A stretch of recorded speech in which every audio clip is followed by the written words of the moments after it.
మా అందరి అభిరుచులకి ఏకైక ఎంపిక మానేపల్లి జ్యువెలర్స్.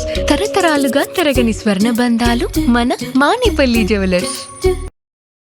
సార్ నమస్తే సార్. సార్ జూబ్లీ హిల్స్ లో బై ఎలక్షన్ జరుగుతున్నాయి కదా, ఎవరు గెలుస్తారు అనుకుంటున్నారు సార్?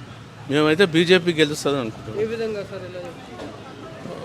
మోడీ పథకాలు బాగున్నాయి సెంట్రల్లీ, ప్లస్ ఇక్కడ కూడా గవర్నమెంట్ ఈ బై ఎలక్షన్లో మాకు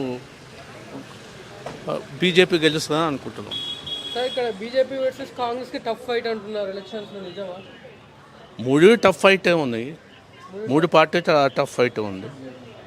వాళ్ళ దగ్గర ఖండబలం రూలింగ్ పార్టీ ఉంది కాంగ్రెస్కు, దాని మూలాన మేము కొద్దిగా వెనకబడి ఉన్నాం. సార్ ఇది నవీన్ యాదవ్ ఇప్పుడు కాంగ్రెస్ పార్టీ నుంచి కడుతున్నాడు కదా, గతంలో ఆల్రెడీ ఒకసారి ఓడిపోయాడు, ఇప్పుడు గెలిచే ఛాన్స్ ఏమన్నా ఉందా? ఎందుకంటే కాంగ్రెస్ పార్టీపై చాలా వ్యతిరేకత ఉంది కదా. ఇప్పుడు అది ప్రజల నిర్ణయం చేస్తారు, అది గెలిచేది ఓడేది ప్రజలు నిర్ణయం చేస్తారు. సార్ ఈ బీసీ ఓట్లు ముస్లిం ఓట్లు వన్ సైడ్గా కాంగ్రెస్ పార్టీకి అని టాక్ నడుస్తుంది, దానిపైన మీ అభిప్రాయం? అది అనవసరంగా మాట్లాడుతారు, అందరికీ వేస్తారు వాళ్ళు. ప్రజల నిర్ణయమే మా నిర్ణయం. జూబ్లీ హిల్స్లో మన బీజేపీ గెలిస్తే ఇలాంటి అభివృద్ధి చూడొచ్చు.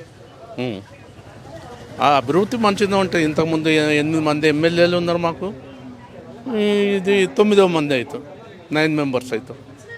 ఇప్పుడు మనం ప్రజెంట్ చూస్తున్నట్టయితే కేంద్రంలో ఉన్నట్టు బీజేపీ హవా ఇప్పుడు అలానే ఉందంటారా? కేంద్రంలో హవా అలానే ఉంది.